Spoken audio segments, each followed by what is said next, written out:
Look, I want you to just sit with this for a second, not scroll, not skip ahead, just listen, because the numbers I'm about to tell you aren't scary in a dramatic way. They're scary in a quiet way, the kind of scary that doesn't feel urgent until years pass and then suddenly you're wondering, wait, how did I end up here? Here's the thing. Most people don't fail financially because they were lazy. They fail because the system quietly trains them to lose. And today I want to walk you through some shocking money stats about the average person, not to judge anyone, but to help you see the trap clearly. Because once you see it, you can't unsee it. Stat first, the average person has less than $1,000 saved. Look, this one always hits people hard. More than half of adults can't cover a $1,000 emergency without using a credit card or borrowing money. Think about that. A tire blows out, a phone breaks, a medical bill shows up, and suddenly it's panic mode. Now here's where it gets interesting. It's not that people don't make enough money, it's that their money has no breathing room. Every dollar already has a job before it even arrives. Rent, car payment, insurance, subscriptions, food, gas, random stuff you don't even remember signing up for. So when an emergency happens, it doesn't feel like bad luck. It feels like betrayal, like life just keeps kicking you.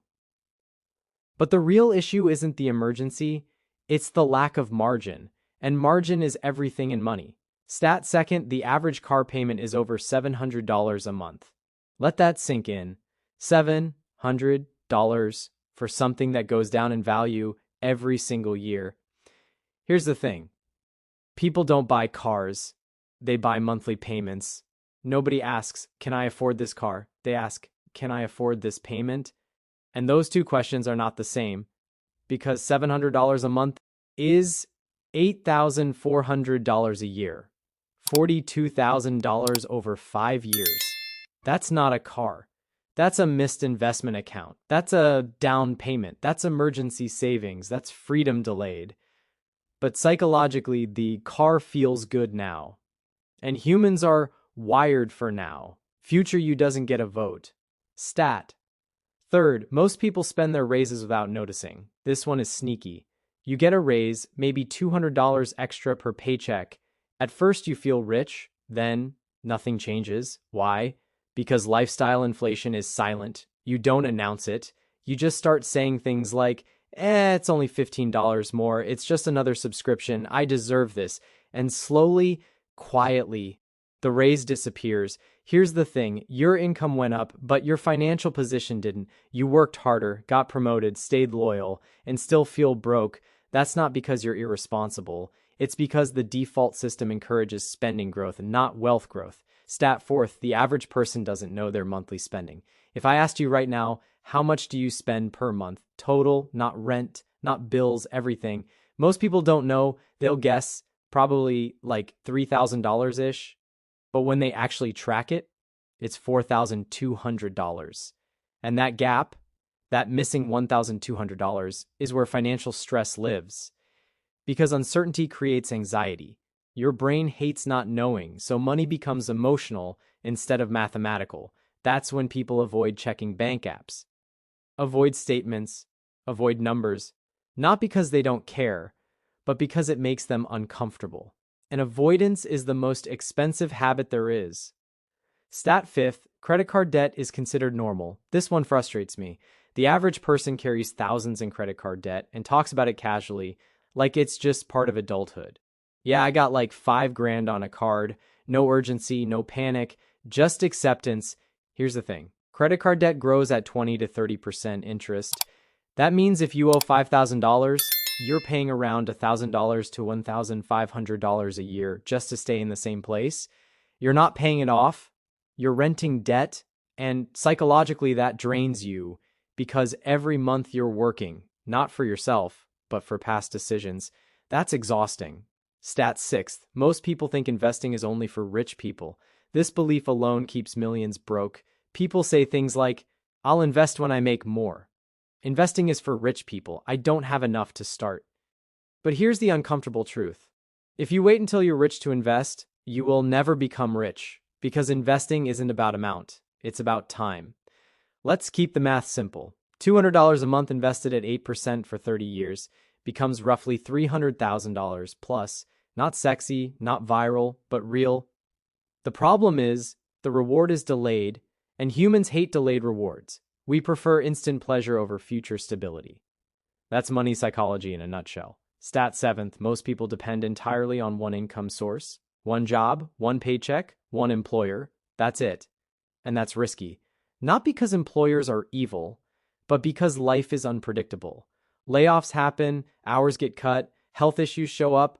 When you have one income source, any disruption feels catastrophic. That's why people stay in jobs they hate, not because they want to, but because fear becomes the boss, and fear makes people play small. Stat eighth, the average person underestimates how long life is. This one is subtle. People think in short timelines, next month, next year, maybe 5 years, but retirement is decades away, which sounds far, until it's not. Here's the thing. Time passes slowly day to day, and extremely fast decade to decade. That's why 40-year-olds say, I swear I was just 25. The danger isn't bad decisions, it's no decisions. Doing nothing feels safe. But financially, doing nothing is a decision, and usually an expensive one. Stat ninth, most people confuse income with wealth. Someone making $150,000 can be broke. Someone making $60,000 can be stable. Income is what comes in. Wealth is what stays. And most people only focus on what comes in. That's why high earners still live paycheck to paycheck. They upgraded everything except their thinking. Wealth isn't about impressing others. It's about buying time. And time doesn't show on Instagram. Stat 10th, the average person believes I'll figure it out later. This might be the most dangerous one. I'll start later, I'll learn later, I'll fix it later. Later feels harmless, but later has interest. Later compounds, just in the wrong direction, because while you wait, debt grows, time passes, habits lock in, and eventually later becomes, I wish I started earlier. Here's the part nobody likes hearing. Look, nobody is coming to save you financially. Not your job, not the government, not your future raise. That's not pessimism. That's clarity. And clarity is powerful. Because once you accept that, you stop waiting, you start paying attention, you start asking better questions. Not how do I get rich fast, but how do I stop leaking money? How do I create breathing room? How do I make future me proud instead of stressed? What actually changes everything? Here's the thing. Most people don't need more money. They need control. Control over where money goes, control over decisions, control over emotions around spending. That starts with boring things. Tracking spending, building a small emergency fund, avoiding lifestyle inflation, investing consistently, even small amounts. None of this is exciting, but stability isn't exciting. It's peaceful, and peace is underrated. Final thought, if any of these stats made you uncomfortable, good, not because you should feel bad, but because awareness is the beginning. You're not behind, you're just rely in understanding the game. And once you understand the game, you stop playing defense, you start playing intentionally. Look, money isn't about being perfect, it's about being conscious. And that alone puts you ahead of the average person. If this video made you pause even a little, that's probably a sign. And here's the thing. Most people watch finance videos for motivation, but motivation fades. Understanding sticks. So if you want more videos like this, calm, honest, no hype, go ahead and subscribe. Not because it helps the algorithm, but because it reminds you to keep thinking differently about money. And if this hit home for you, hit the like button, not for me, for the version of you that's trying to do better, quietly,